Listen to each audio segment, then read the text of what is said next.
Hai semua, kami dari kelompok 18 dengan judul pemanfaatan limbah sayur buah sebagai bahan utama kami dalam membuat pupuk organik. Di sini saya sebagai ketua ingin memperkenalkan diri. Saya sendiri Wahyu Rizky F. Simanjorang, NIM 11 S23040, dan inilah anggota saya. Nama saya Dewi Sinambela, NIM saya 164 Nama saya Leni Febriani dengan NIM 12S23043. Saya Lantin Sepapaan dengan NIM 12S23008. Saya Erina Tudas Sendiri, NIM saya 12S23018. Nama saya Dewa Armada Singa dengan NIM 1143041. Nama saya Medi Bayudan dengan NIM 12S23031. Oke, di sini saya akan menjelaskan tentang pendahuluan. Di sini saya akan menjelaskan tentang latar belakang masalah. Hal ini bisa kita lihat pada kantin baru di belakang, banyak sampah bertebaran, yaitu sampah limbah sayur dan limbah buah-buahan. Di sini menyebabkan hal ini berdampak negatif terhadap lingkungan, kualitas lingkungan maupun kesehatan para manusia. Pemborosan makanan dan limbah sayur banyak yang tidak akan terjual kembali dan akan menjadi pemborosan sumber daya. Limbah sayur dan buah-buahan ini kami berpikir akan mengubahnya menjadi pupuk organik yang penuh akan nutrisi seperti fosfor, kalsium, unsur mikro lainnya. Setelah itu, penggunaan pupuk ini dapat meningkatkan kesuburan tanah, daya kekuatan kesuburan, membuat tanah lebih produktif, mengurangi ketergantungan terhadap pupuk kimia yang berpotensi merusak lingkungan.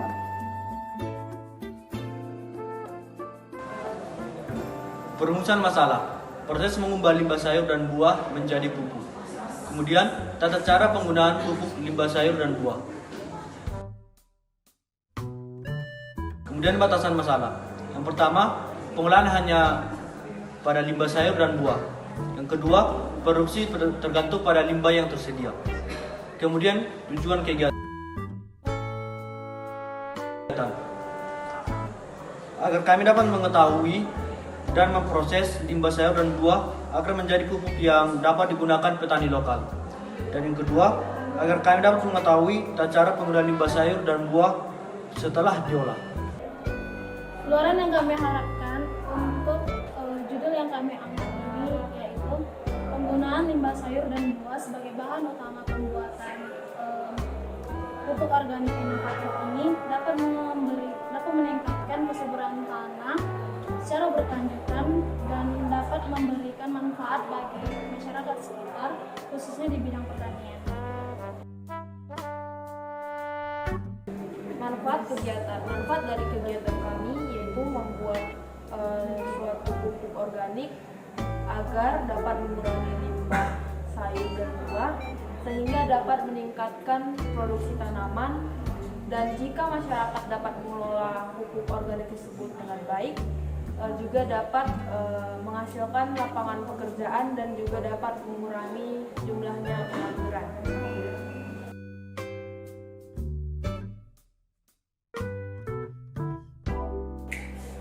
Di sini saya akan menjelaskan tentang analisa produk. Usaha kami ini dibuat karena kami merasa ada banyak masyarakat yang membutuhkan produk yang bisa membantu dalam bidang pertanian. Kebutuhan masyarakat yang makin meningkat membuat kami berinisiatif untuk membuat modifikasi pupuk yang dapat digunakan oleh banyak orang. Adapun keuntungan dari produk kami ini untuk meningkatkan kesuburan tanah, mudah dicari, dan barang-barangnya berasal dari bahan-bahan organik. Dan di mana masyarakat pun menyukai hal-hal unik seperti ini. Peluang bisnis ini sangat besar karena dapat sangat menjanjikan, khususnya bahan-bahan ini diambil dari pupuk-pupuk organik dan limbah-limbah sayur dan buah. Ide ini muncul dari pengamatan kami di beberapa tempat seperti kantin baru kampus kami. Banyak limbah sayur dan buah yang tidak terpakai yang akhirnya mendorong kami untuk menjadikan pupuk organik. Selanjutnya, Alat-alat dan bahan utama. Yang pertama itu ada kulit buah atau limbah buah secukupnya. Selanjutnya limbah sayur secukupnya. EM4 1 botol, air secukupnya, wadah penyimpanan atau dapat berupa tong kecil atau ember 1 buah. Selanjutnya ada alat penghancur 1 buah, wadah penampung 1 buah, sendok atau sekop 1 buah, alat pengukur pH 1 buah, sarung dan masker secukupnya. Di sini saya akan menjelaskan tentang kemasan. Kami akan membuat kemasan dari produk kami ini menggunakan paper bag, di mana paper bag ini adalah kertas yang dilapisi oleh aluminium. Kemudian paper bag ini kami akan membuat dalam bentuk bantal supaya dapat mudah dibawa kemana-mana. Saya akan menjelaskan tentang biaya variabel produk. Yang pertama, nama barang yaitu paper bag dengan kontribusi harganya itu 5.000 per pieces dan totalnya itu jadi 5.000. Dan nama barang yang kedua itu EM4 yang harganya atau kontribusinya itu 26.000 per liter dan totalnya itu 26.000. Terus barang yang ketiga yaitu wadah penyimpanan atau tong atau ember yang harga kontribusinya itu 300.000 per 35 liter yang totalnya menjadi 300.000. Terus alat yang keempat yaitu alat penghancur yang harga kontribusinya itu tidak ada dan totalnya tidak ada karena sudah tersedia di kampus ITDL, jadi kami tidak perlu membelinya sehingga tidak ada biaya kontribusi dan total biaya. Setelah itu ada wadah fermentasi yang harga kontribusinya itu 300.000 per 35 liter yang total harganya itu 300.000. Setelah itu yang ke 6 ada sendok atau sekop yang tidak ada biaya kontribusinya karena sudah tersedia di kampus, jadi kami tidak perlu membelinya lagi. Dan yang ke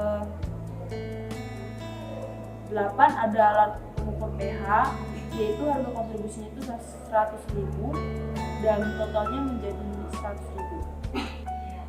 Yang ke-8 ada sarung tangan dan masker yang harga kontribusinya itu 5.000 per dikali 7 orang, jadi totalnya jadi 35.000. Jadi total dari semua barang atau alat bahan kami yaitu totalnya 766.000.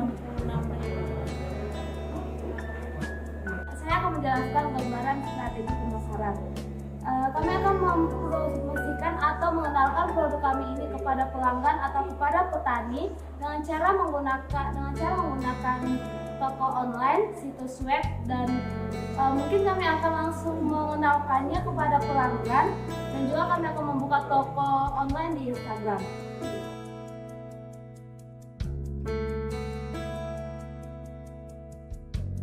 Pada kesempatan kali ini saya akan menjelaskan proses pembuatan produk yang telah kami, yaitu limbah dari sisa sayuran. Seperti yang sudah dijelaskan teman kami tadi lewat, kita harus mengumpulkan bahan-bahan utama tadi seperti limbah pertanian, sisa pertanian, limbah sayur, limbah buah-buahan, limbah daun kering, serta kita harus menambahkan bahan-bahan seperti biofaktor. Biofaktor digunakan untuk mempercepat pembusukan kompos nantinya. Biofaktor yang kami gunakan adalah biofaktor EM4. Kita juga bisa menggunakan biofaktor yang kita buat sendiri, yaitu biofaktor nanas. Proses selanjutnya yaitu proses utama. Proses utama dimulai dari pemotongan bahan-bahan utama tadi. Contohnya membuat bahan kering menjadi kecil, pemotongan bahan daun kering, pemotongan sayur-sayuran tadi, pemotongan buah-buahan tadi. Setelah dipotong kecil-kecil, kita dapat menampung dan membuat tumpukan. Usahakan tumpukan tersebut selang-seling antara daun kering, buah-buahan, dan sayur-sayuran. Setelah terkumpul menjadi suatu tumpukan, kita boleh menambahkan biofaktor tadi. setelah ditambahkan dua faktor, kita dapat mendiamkannya di bawah terik matahari dan bisa juga ditutup. Tetapi tidak boleh menggunakan plastik. Selanjutnya yaitu proses perawatan. Proses perawatan akan kami lakukan 2-3 kali seminggu. Yang dimana proses perawatan ini adalah penambahan biofaktor tadi, serta mengecek apakah kompos tadi memiliki kelembaban 5-60%, tetapi kompos tadi tidak basah.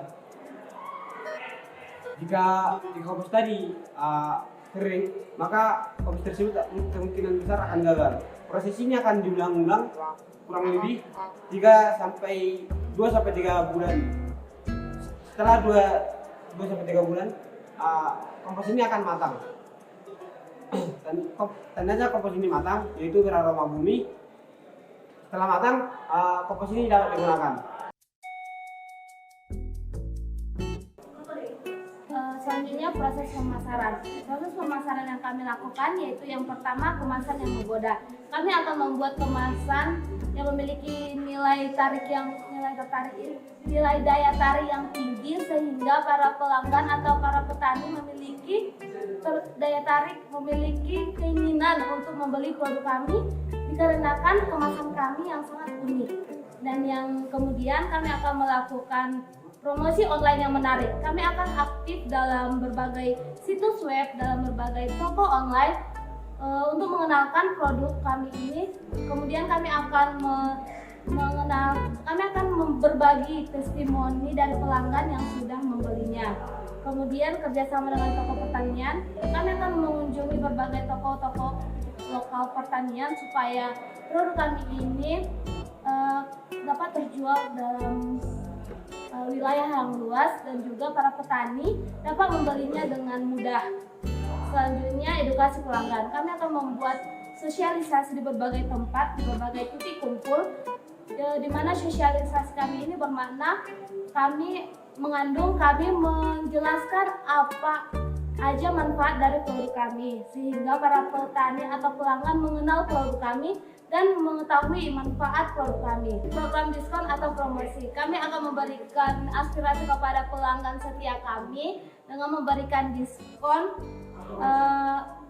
atau voucher belanja ketika pelanggan atau para petani berbelanja ke toko online ke toko lokal yang telah kami bicarakan, sehingga ketika pelanggan membelinya, pelanggan mendapatkan diskon.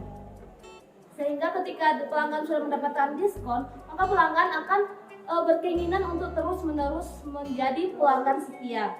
Sekian dari presentasi video kami. Mohon maaf jika ada kesalahan. Kami dari kelompok 18, tugas indik buat video telah selesai. Terima kasih.